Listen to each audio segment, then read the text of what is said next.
Hi guys, Friday Vinyl Club podcast time again. How you doing? This episode I'm absolutely delighted to be joined by Ray Harris, a musician from Glasgow, Scotland.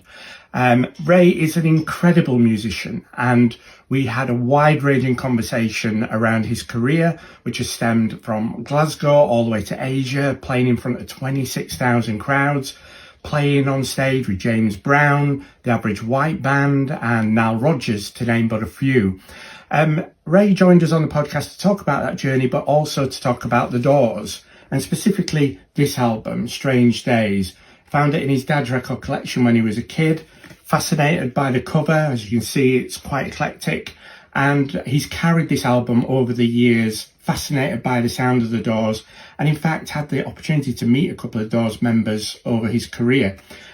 We talk about the tracks on here, we talk about Morrison's poetry, the lyrics, the sound, the experimental sound, the counterculture of the 60s, the messages this album was delivering, which were quite impactful back in 1967.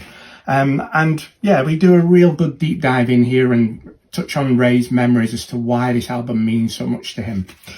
What we also talked about while Ray was on was this album. It's an album called Prelude. It's absolutely beautiful. We've been listening to this on heavy rotation for the last few weeks. The artwork is stunning. The tracks are beautiful. We had a deep dive into this with Ray, and he talked about the backstories, about how he creatively came up with the songs, how he sat with an eminent artist in Glasgow called Groovy Graham to come up with this wonderful cover, which, as we discovered, is basically like peering into the mind of Ray Harris. Really recommend this. And I also really recommend, if you can, catch him live at Cottiers in Glasgow on the 31st of July. Tickets are still available for that. But it's a great chat. Really hope you enjoy this one.